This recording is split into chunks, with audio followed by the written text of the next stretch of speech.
passion, focus, discipline. This is the Zero Excuses podcast. Each and every week, we talk to high-performing, inspirational athletes, entrepreneurs, and leaders. We ask powerful questions to extract their tools, strategies, and life lessons for you to crush your excuses, to break out of your comfort zone, and accomplish your ambitious dreams and goals. Here's your host, Kenyon HERE. Hey guys, thanks again for tuning in to today's episode. As always, we've got a great interview set up for you guys, and we've got another repeat guest, Mark Podolsky, also known as the Land Geek, and had the pleasure of getting to know him since our last episode. Actually been implementing my own land investing strategy into my investment strategy to set me up for a nice retirement. But anyways, instead of talking about his land investing, he actually kind of takes a different approach in today's episode. Kind of talks about the mindset that it takes to whether you're getting into land investing or starting your own entrepreneurial journey. He talks about the mindset that it takes to successfully do that. So you definitely want to tune into today's episode and take some notes. And I'll put a link to our previous interview if you're interested in learning about the land investing stuff. You can listen to that interview, and I'll also throw a link in the show notes for you to if you want to get involved and start learning about the tools and maybe get your foot in the door for this. There'll be a link in the show notes for all that, and plus everything else that Mark mentions. So before we get into today's show, as always, a couple quick reminders. Definitely go over to iTunes and leave us a rating and a review, subscribe to the show, and share it with a friend or family member. You can just go to kennysdisco.com/iTunes, take you right to the page. If you want to get involved in the strategies that we talk about, not only in the interview shows, but the solo shows that I release every single week, and want to take those topics and strategies to a deeper level, we have a few opportunities for you guys to do that. We, as always, have the free closed Facebook group, the Zero Excuses Facebook group. You can join that at kennysdisco.com/group. Take you right to the Facebook page. You don't even have to bother searching for it. Take all the guesswork out for you. But if that's not quite enough and you want to work closely with a tight-knit group of folks, some men who are getting after it and getting the results that they want in their life and are getting, building the discipline and eliminate the excuses, you can apply to be a part of the Infinite Results Mastermind group. You can apply at kennysdisco.com/results. And if you want all of that and more, we also have my one-on-one discipline coaching program. It's an exclusive program where you'll get the opportunity to work with me one-on-one to build those customized solutions, to build out your own morning routine, your own daily planning ritual and routines, and build those systems and those habits and the tools that you need to reach your goals and ultimately live your life on your terms. You can apply at kennysdisco.com/discipline, and you'll have the opportunity to schedule a 1-hour consult phone call with me and offer that as a courtesy for taking the time to fill out the application, and we'll see if we're a good fit to work together, and definitely come ready to be ready to invest the time, the resources, and the energy into getting those results, and look forward to hearing from you. All right, guys, let's get into today's conversation with Mark. Mark, welcome back to the Zero Excuses podcast. Excited to catch back up with you. I know I've gotten an opportunity to get to know you in depth over the past year, and excited to have you back on. Kenyon, thanks so much for having me. I'm honored. Absolutely. So last time you were on, you went over kind of the high-level overview of vacant land investing, and I'll definitely be linking up that episode in our show notes here. And listeners can go back and dig into that content. But Mark, why don't you give us a quick 30,000-foot overview introduction of yourself for those that didn't get a chance to check out that episode. And then what I'd love to do is dig into mindset. That's one thing that over the past year I've come to know you as is being big on mindset. Yeah, absolutely. So, since 2001, I've been a full-time land investor. I've done over 5,200 land deals. And essentially, I think I have what I would refer to as the best passive income model. So it's a one-time sale, and then you get passive income every single month without any of the traditional headaches of real estate. So no renters, no rehabs, no renovations, no rodents. And really, my mission in life is to help people get out of what I call solo economic dependency, which means that if you're personally not working, you're not making any money. So any freelancers, anyone with a job, essentially anyone that doesn't make money in their sleep, that essentially has to work. So I really want to help people get to that point where they have a choice and have their passive income exceed their fixed expenses, and then they're working because they want to, not because they have to. And I think that the land investing model is a really nice sort of avenue into that, because it's 90% automated with software systems and virtual assistants. It's very easy to get into, very low capital startup. I started with $3,000. My buddy Duran started with $800. I've had some clients start with less than $500. And then from there, it's just a slow build until you get to that point where you have so many land notes that then you decide, hey, do I want to work or not? And we have so many clients that have reached that point, and it's really, for me, professionally, the most gratifying thing I've ever done.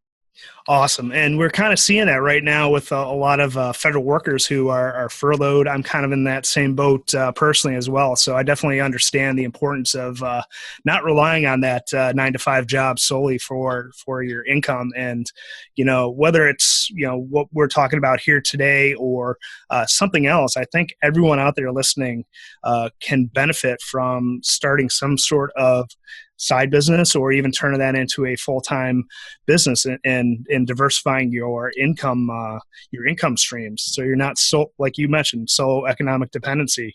If I didn't have other irons in the fire right now, and I was just relying solely on my job, I'd be really I'd be in big trouble right now. But like you mentioned, you find passion in helping other people build their land investing business. And knowing a little bit about you, I don't think, when you first started out, you were kind of flying solo and kind of doing it for yourself, right? No, I was. And I one of my biggest regrets was not getting a mentor when I first started, because I didn't know what I didn't know. And so I made literally $1 million mistakes along the way, trying to figure out this model and this business and doing, trial and error. And it took years and years. And so, once I hired a mentor to kind of help me get to the next level, that's when I got to the next level. Yeah. And so what were some of the specific events that started you to start to think about getting a mentor, getting help, reaching out? What were some of those specific instances? Did you kind of have a big loss that kind of impacted your family? What did that kind of look like? Yeah. I mean, 2008, it wasn't so bad for me. It was more 2010. Mm-hmm. And 50% of my income just went away. It just seemed like half my notes went away. And it came to a point where people were like, hey, it's between paying off my land note or, food. We're going to choose food. Right. So it was a really tough economic situation back then. And land is sort of on the long tail of real estate. So when residential and commercial were getting hit the hardest in 2008, 2009, I didn't feel it until 2010. Mm-hmm. I thought, oh, this is going to be a sort of a recession-proof model. And unfortunately it wasn't, even though I thought, oh, this will be, it's like a car payment. Well, if you don't have a job, then it doesn't matter anyways. And so essentially I had to start treating it more like a business. And, one of my mentors, he kind of looked at it and they said, look, you're basically you know, in a few precarious positions here. And the major one is that you think you're smarter than everyone else. Like, you're not letting go of anything. And I'm like, well, that's because I like it. He's like, yeah, you might like it, but you're never going to grow, because while you're doing the sales and while you're doing the marketing and while you're doing all the, the county research, no one's left to work on strategy. And he's like, if that's the case, then you can never get to the next level because you only have so many hours in a day. And it really hit me. And then it wasn't like flipping on a light switch. I just slowly, methodically looking at areas where I could, delegate or automate the business. And it took about 4 years before, I was really fully automated. Yeah, it's really important to maintain that high level focus and keep your finger on the pulse of every single one of those operations. And I'm learning that here as we speak. But that's something I learned the hard way in the military as well. Is you can't do everybody's job. You have to almost make yourself obsolete and hand things off to people who are more capable. And I'm sure you've experienced, through your delegation, seeing personal growth with some of your employees, right? Oh, absolutely. And it's an amazing sort of, challenge in frustration tolerance, because, when you first start, like, I have a teenager, right? Have you ever, and I'm trying to teach him how to drive. Like, it's like, oh my gosh, like, you just take it for granted that, this is how you do this. Like, but for them, it's completely new and it's awkward and it's scary, and they're not listening, and so, but eventually they kind of get it. And when you take that approach with someone on your team, it's you kind of build up this tolerance for that, and you don't fire them right away, right? You get to a point where, okay, now they're competent, and now let's just see, are they an A player or not? An A player to me is somebody that does, more than what you just tell them to do, right? They look for other ways to improve the business, and they kind of take ownership of it in a way for everything they do, and they take pride. So, but to get to that point, they have to become competent, and so that part's really hard. Yeah, and that's so important that you do allow them to also have their. You have to set a tone and environment where it's sometimes okay to fail and make mistakes, and allow them to kind of grow themselves. And so, how do you create and cultivate an environment like that? I've read a book called Principles by Ray Dalio, and I think he does a very, very marvelous job of doing that within his business, and I want to kind of emulate that within mine. So how are you doing that specifically within your business?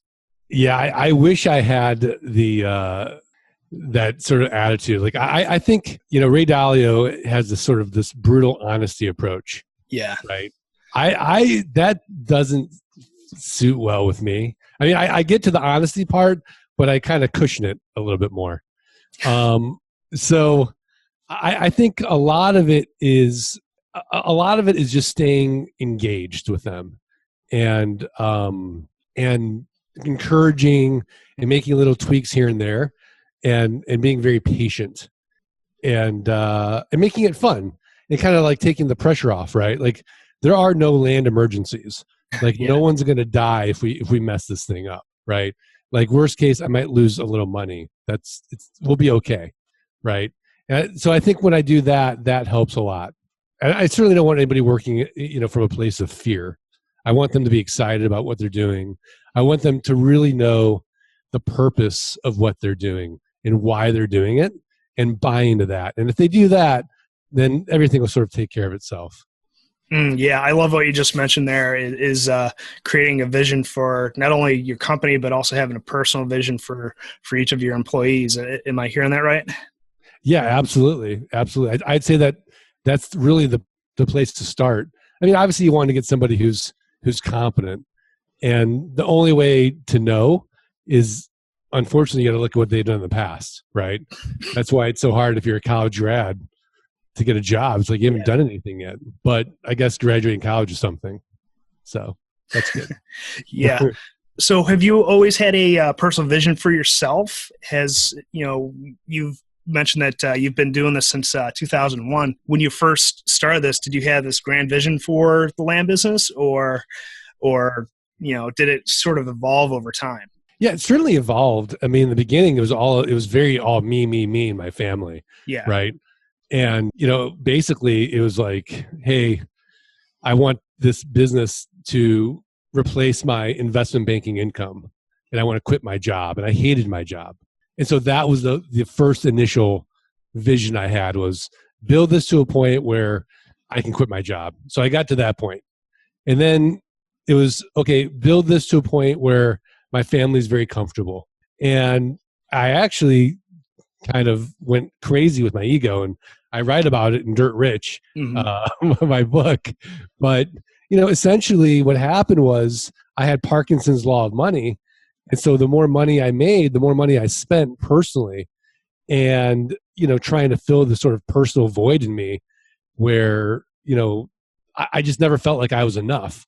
So I thought, well, maybe if I get a bigger house, I'll feel like I'm enough. And then I got the house and didn't feel it. So I got, the bigger car, and then, the kids had to go to private school, and, housekeepers and nannies, and just kept building up my personal overhead more and more, instead of, just being like, hey, you know what, I am enough. Doesn't like, nothing external is going to make me feel that way. But I had to kind of go through that personally. And then, hit rock bottom in 2010 and go through that transition of, going from this really big house, in a beautiful area to essentially renting a house half the size, or even less than half the size. And then, kind of unwinding all of these things, and then discovering, like, even as I was unwinding it, my ego is getting crushed, but my goodness, I'm so much happier with the lower overhead. Yeah. And I'm less stressed out. I'm spending more time with my family, and it's like, oh wait, that's what it's all about. And so it was kind of a painful lesson to go through. Yeah, I can definitely relate to what you went through. And my move a couple years ago from upstate New York down here to Charleston, we downsized from a huge 4-bed, 2-bath house on over an acre of land, and we downsized to a small little 2-bedroom apartment, and experienced a very, very similar feeling of like the weight of the world being lifted off my shoulders, because I didn't have all this house to take care of, and big honey-do list and all that type of stuff. So we often go through life checking boxes, doing the things that society, greater society tells us that we ought to be doing, like, going to school, getting the student loan debt, buying the house with the 30-year mortgage. And so oftentimes we don't take the time to decide for ourselves exactly what we want out of life. And, if you're starting a business, or if you're, if nothing wrong with actually working a job, but if that's something you decide you want to do, you need to take some time to sit down and go through why that's important to you. And, have you been doing something, are you regularly going through an exercise similar to that, like kind of asking, why am I doing things? Yeah, all the time, because, I'm at the point now where I have to say no to a lot of things. Yeah. Because I get more opportunities and more opportunities. So for me, it's I'm on the other side of it, where it's like, okay, this is a good opportunity, but it's not a great opportunity. Right.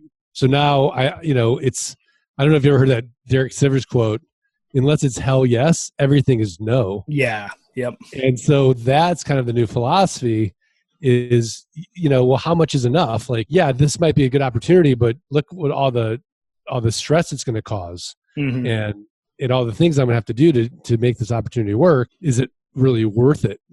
And ultimately it's usually no. Right.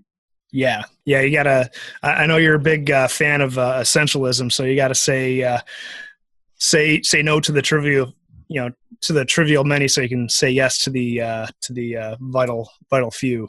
So Yeah, and it's really hard to do.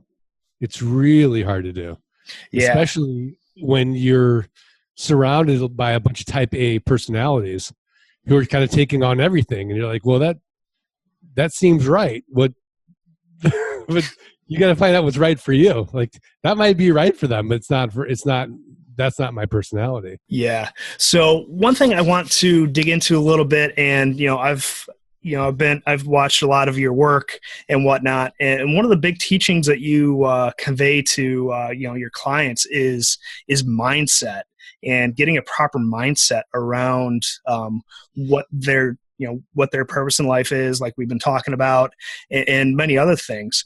I want to kind of dig into that a little bit, and I'm thinking back to a presentation I saw back in October at one of your boot camps, and I want to dig into that a little bit if you don't mind. Yeah. Let's do it. Awesome. So I guess what's your first step in developing a bulletproof mindset around what you're doing with your life within the land business or other areas in your life?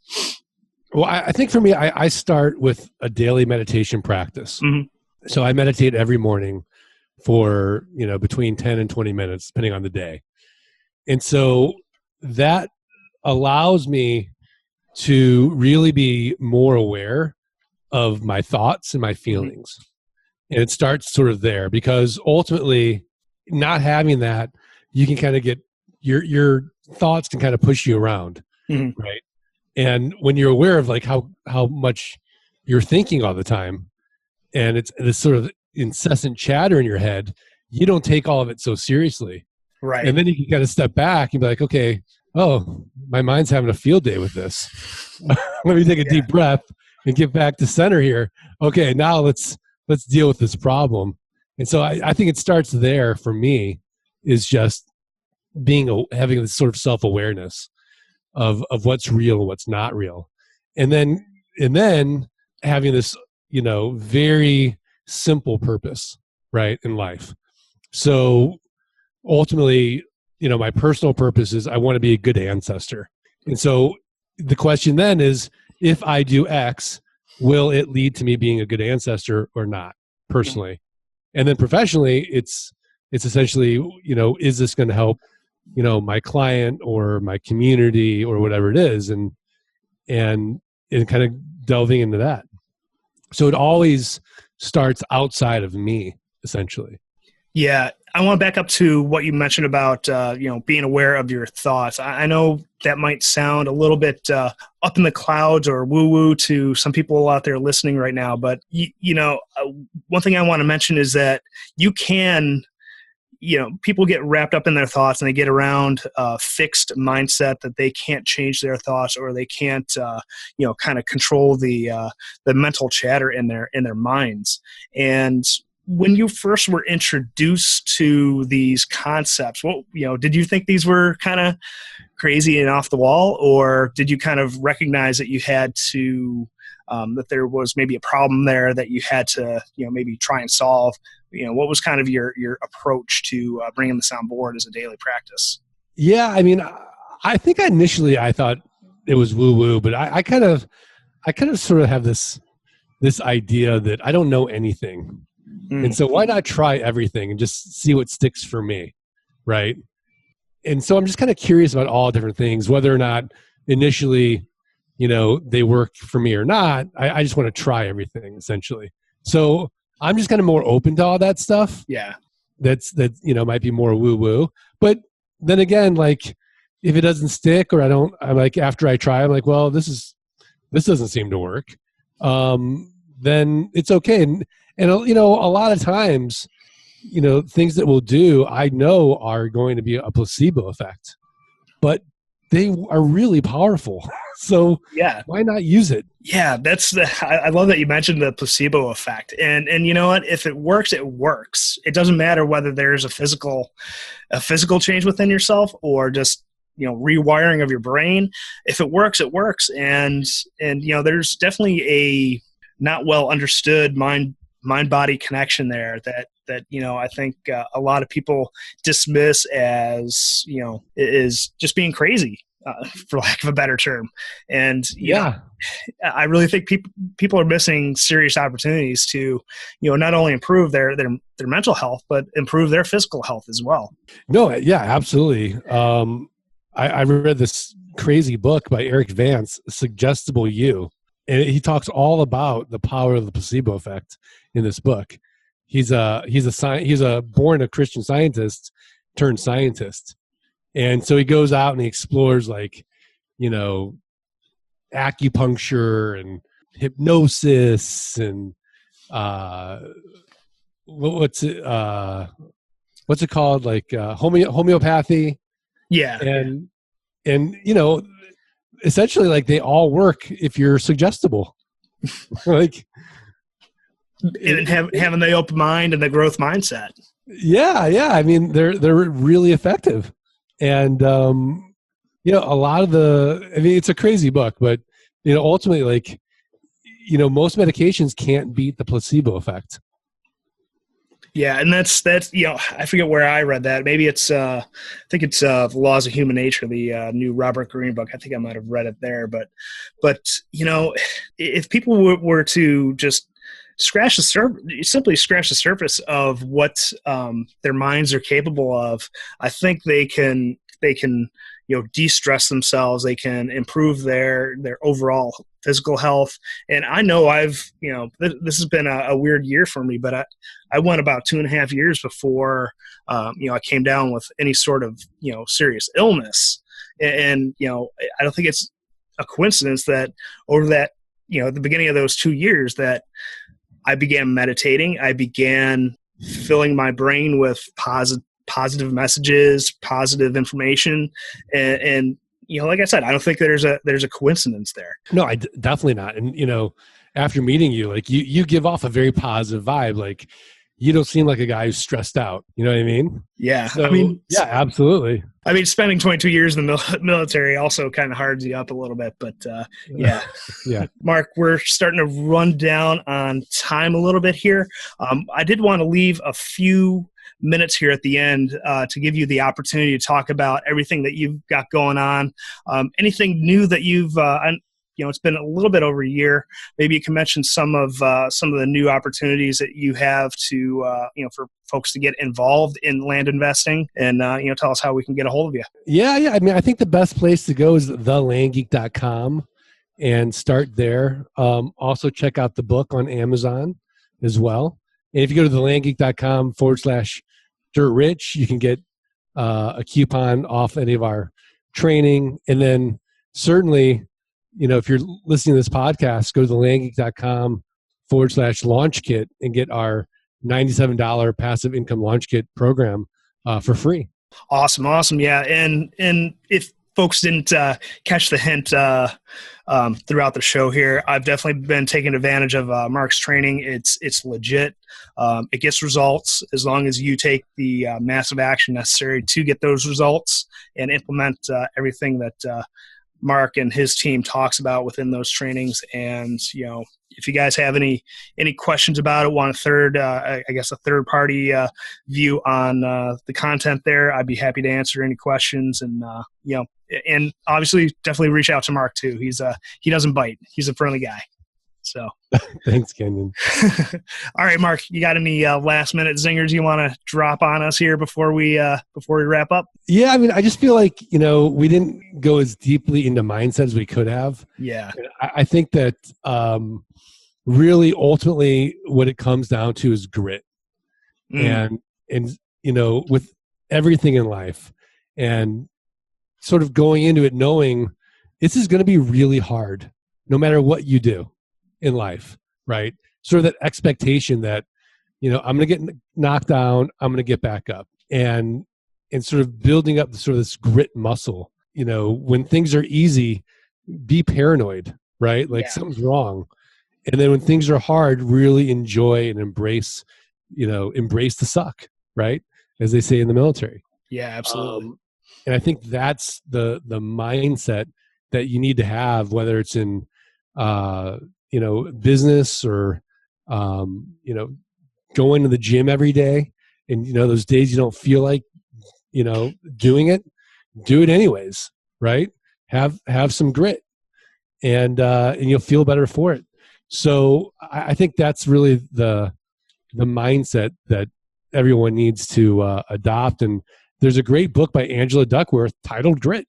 And she's, I think she's a Harvard psychologist and kind of goes into all that. Yeah, that's a book that's on my reading list that I haven't gotten around to. I think I might throw that on Audible here. But Mark, it's been an absolute pleasure, and like I said, it's been awesome getting to know you over the past year, and I'm excited to get even bigger results here in 2019, and glad to have met you. Thanks, Ken. Same here. Thank you for tuning in to the Zero Excuses podcast. Join the conversation at kenyonzitska.com in our Facebook group. And don't forget to rate and subscribe to our show. We'll talk to you next week. And always remember, results, not excuses.